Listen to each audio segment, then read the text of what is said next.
Selamat datang di channel Kesadaran Jiwa. Kali ini, kita akan berjalan bersama, melewati labirin ketakutan dan kecemasan yang mungkin selama ini menghalangi jalan hidup kita. Ketakutan itu seperti bayangan, selalu ada mengikuti langkah kita, entah itu dari luka lama, trauma masa lalu, atau bahkan ketidakpastian masa depan. Namun tahukah kamu bahwa kita memiliki kekuatan untuk melepaskan bayangan itu?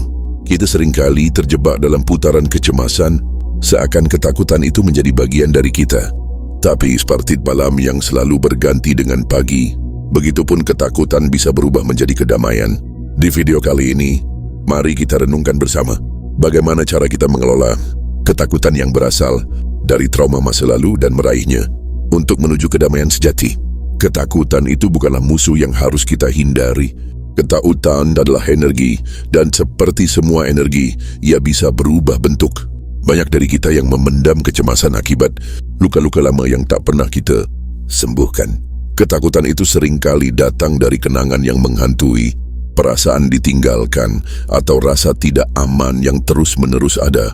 Luka-luka batin ini adalah bagian dari hidup, namun tidak berarti kita harus terus membiarkannya menguasai kita. Pernahkah kamu merasa takut hanya karena bayangan masa lalu muncul di benakmu? Itu adalah reaksi alamiah dari tubuh kita, tetapi jika dibiarkan, ketakutan itu bisa mengendalikan hidup kita. Kita harus belajar untuk mengelola ketakutan itu, bukan mengabaikannya. Dan inilah titik awal dari perjalanan menuju kedamaian. Luka lama meskipun sulit untuk diterima adalah bagian dari diri kita. Ketika kita mengakui luka itu, kita memberikan ruang untuk penyembuhan. Dalam banyak kasus, kecemasan yang kita rasakan bukan hanya berasal dari kejadian yang kita alami, tetapi juga dari bagaimana kita menginterpretasikan kejadian tersebut dalam pikiran kita. Mari kita dengarkan sebuah kisah. Ada seorang wanita, sebut saja Sarah, yang mengalami kegagalan besar dalam hidupnya. Mimpi-mimpinya runtuh dalam sekejap, dan dia merasa tidak ada lagi harapan. Setiap kali dia mencoba untuk melangkah maju, ada ketakutan yang menahan langkahnya, takut gagal lagi, takut terluka lagi. Namun suatu hari, saat dia duduk sendiri di tengah hutan, di tempat yang sepi, dia mulai berbicara kepada dirinya sendiri. Apa yang sebenarnya aku takuti? Tanyanya dalam hati. Sarah menyadari bahwa ketakutannya bukan berasal dari kegagalan itu sendiri, tetapi dari bagaimana dia menilai dirinya setelah kegagalan itu. Dia merasa tidak cukup baik, tidak cukup kuat, tidak layak untuk meraih kebahagiaan. Namun di momen itu, dia memutuskan untuk mengubah pandangannya. Dia mulai melihat kegagalannya sebagai sebuah pelajaran, bukan kutukan. Sarah menyadari bahwa setiap kali ketakutan datang, itu adalah kesempatan untuk tumbuh, untuk menemukan kekuatan yang sebelumnya tidak ia sadari. Sekarang kita akan membahas bagaimana cara kita mengelola ketakutan yang datang dari trauma masa lalu. Ketakutan itu bisa menghambat kita, bahkan menghancurkan potensi kita untuk berkembang. Namun ada cara-cara yang bisa kita lakukan untuk mengelola ketakutan ini dan mengubahnya menjadi kekuatan. 1. Mengakui dan menerima ketakutan. Langkah pertama yang sangat penting adalah mengakui dan menerima ketakutan tersebut. Banyak dari kita yang berusaha menghindar atau menekan perasaan takut yang datang akibat pengalaman masa lalu. Namun ketika kita menekan atau mengabaikan ketakutan itu, kita justru memberi ruang lebih besar bagi ketakutan untuk berkembang. Sebaliknya, akui bahwa ketakutan itu ada dan terima perasaan itu tanpa menghakimi. Kamu bisa berkata pada dirimu sendiri, ya, saya merasa takut karena trauma masa lalu ini, dan itu adalah hal yang manusiawi.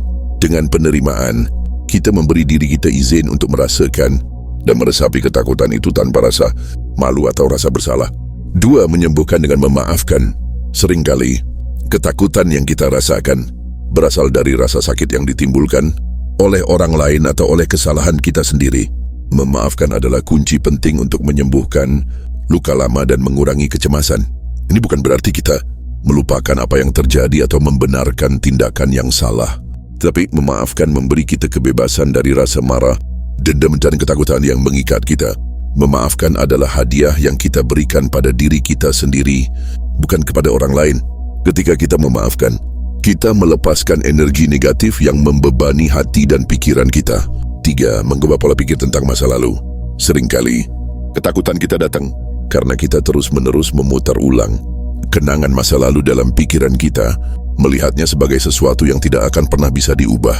Namun yang perlu kita sadari adalah kita memiliki kekuatan untuk mengubah cara kita melihat masa lalu.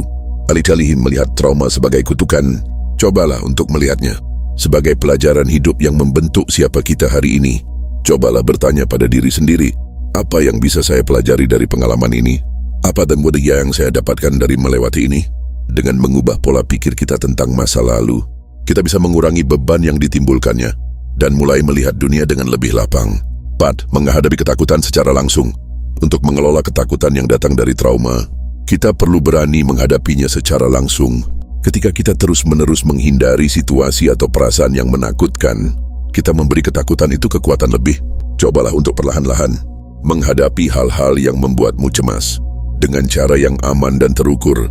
Misalnya, jika kamu takut untuk berbicara di depan umum karena pengalaman buruk di masa lalu, mulailah dengan berbicara di depan kelompok kecil yang mendukung dan perlahan bangun kepercayaan diri dari sana. Menghadapi ketakutan secara langsung memberi kita bukti bahwa kita mampu menghadapinya, dan itu mengurangi kekuatan ketakutan tersebut. 5. Berlatih mindfulness dan meditasi. Mindfulness dan meditasi adalah alat yang sangat kuat untuk mengelola kecemasan dan ketakutan. Mindfulness mengajarkan kita untuk fokus pada saat ini, bukan terjebak dalam kenangan masa lalu yang penuh kecemasan. Ketika kita berlatih mindfulness, kita belajar untuk menjadi lebih sadar dan menerima perasaan ketakutan yang datang tanpa menghakimi diri sendiri. Dengan meditasi, kita bisa menenangkan pikiran kita, melepaskan kecemasan yang menumpuk, dan memberi ruang untuk kedamaian.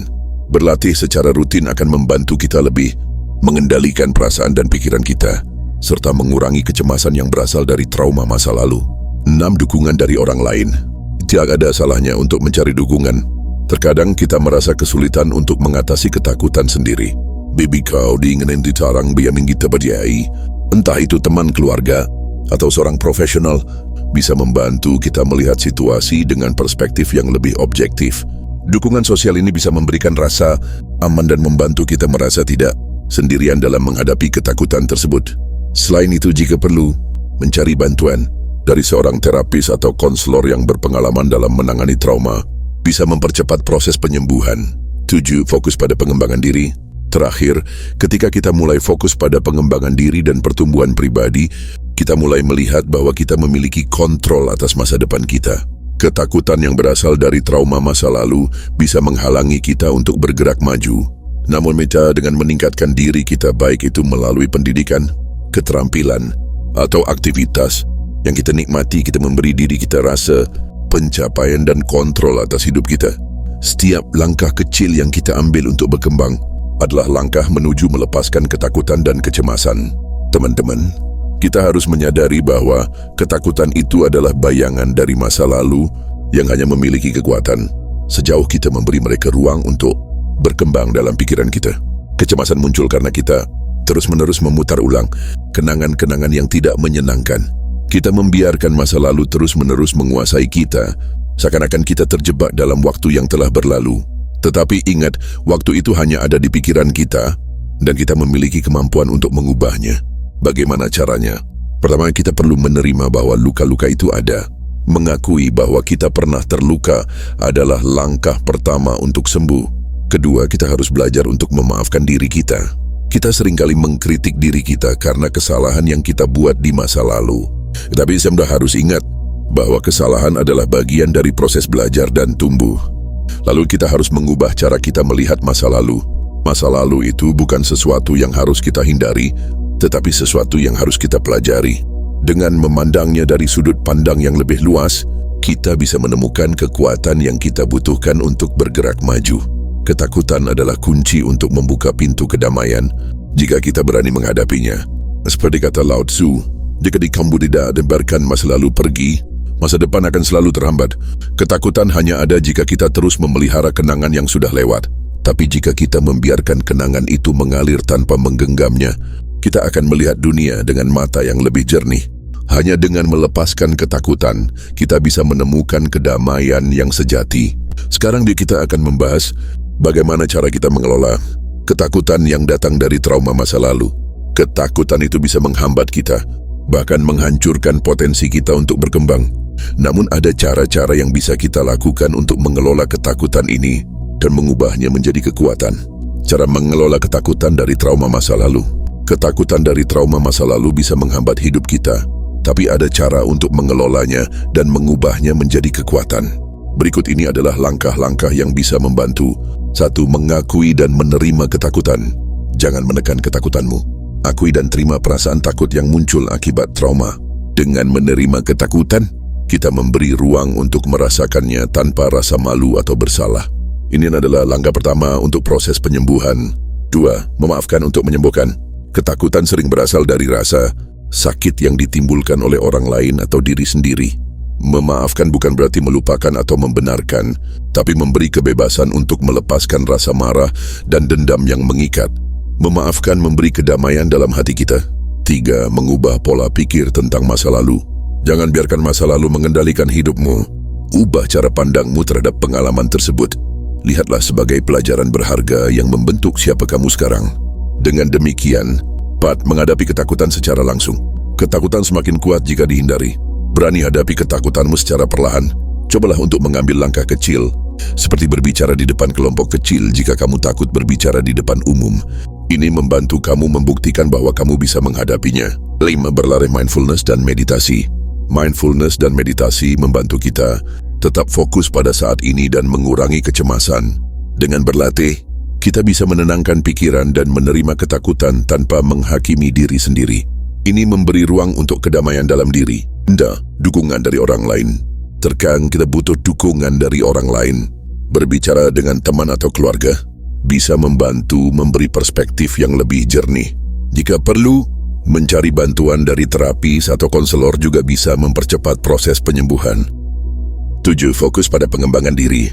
Ketakutan dari masa lalu bisa menghalangi kemajuan, tapi dengan fokus pada pengembangan diri, kita memberi diri kita kontrol atas masa depan.